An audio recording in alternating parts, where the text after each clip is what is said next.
என்னோட பேர் ஜான்சி ராணி. நான் மதுரை பைபாஸ் ரோட்லேருந்து இங்கே இந்த ஹாஸ்பிட்டலுக்கு வந்திருக்கிறேன்.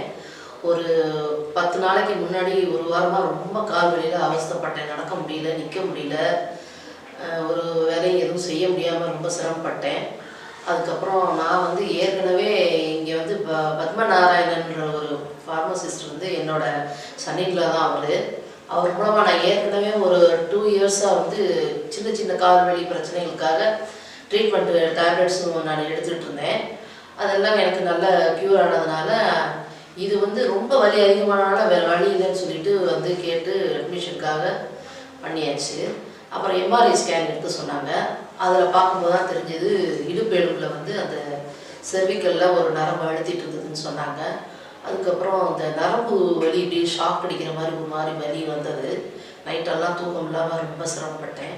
அதுக்கப்புறம் அட்மிஷன் ஆனதுக்கப்புறம் இங்கே தைலதாரா, சூரணம், பொடி, காலையிலையும் சாயந்தரமும் ட்ரீட்மெண்ட் கொடுத்தாங்க. இந்த தெரபிஸ்ட்டு வீல் சேரில் வச்சு கூப்பிட்டு போய் ரொம்ப கைண்ட்லியாக நல்லா ட்ரீட்மெண்ட் கொடுத்தாங்க.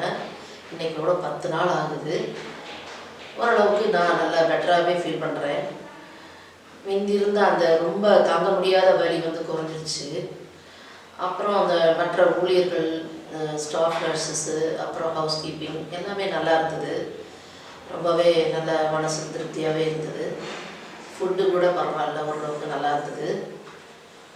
டாக்டர்ஸும் பார்த்துட்டு போனாங்க. ஒரு நாளைக்கு டெய்லி ஈவினிங்ஸோ மார்னிங்ஸோ பார்த்து கவனமாக என்னோடய ப்ராப்ளம்லாம் கேட்டு அதை சரி பண்ணி அதுக்கேற்ற மாதிரி ட்ரீட்மெண்ட் எல்லாம் மாற்றி கொடுத்து நல்லா பார்த்துக்கிட்டாங்க. இப்போ நல்லாவே ஃபீல் பண்ணுறேன். வந்ததை விட இப்போ எவ்வளவோ எனக்கு பெட்டராக நல்லா ஃபீல் பண்ணுறேன். நீ வீட்டில் போய் ஒரு 15 days ரெஸ்ட் எடுக்க சொல்லியிருக்கிறாங்க. ஸ்ட்ரெயின் பண்ண வேண்டாம், பார்த்துக்கங்கன்னு சொல்லியிருக்கிறாங்க. இன்றைக்கி டிஸ்சார்ஜ் ஆகுறேன். ரொம்ப நல்லாவே உணர்றேன். நல்லா இருக்குது. டாக்டர் பிஜுவை தான் கன்சல்ட் பண்ணிட்டு இருந்தேன். அப்புறம் மேடம் ஸ்ரீஜாவையும் பார்த்து நல்ல ட்ரீட்மெண்ட்டும் எடுத்துருக்கேன். 2 பேரும் தினம் எனக்கு பார்த்து என்னோடய ப்ராப்ளம்லாம் கேட்டு சரி பண்ணி இது பண்ணாங்க. மாத்திரைகள் கொடுக்கறது, மருந்து கொடுக்குறது, எல்லா விஷயத்துலையுமே டாக்டர் விஜய் டாக்டர் நல்ல கேர் எடுத்துக்கிட்டாங்க. அதுக்கப்புறம் நான் அட்மிஷன் அப்போது கோவிஷீல்டு 2 டோஸும் போட்டிருந்தேன். அந்த வேக்சினேஷன் சர்டிஃபிகேட்டை அப்டேட் பண்ணி தான் நான் இங்கே அட்மிட் ஆனேன். அதனால் எனக்கு எந்த பிரச்சனையும் இல்லை, நல்லாவே இருக்குது. ரொம்ப தேங்க்ஸ், எல்லாருக்கும் தேங்க்ஸ் சொல்கிறேன்.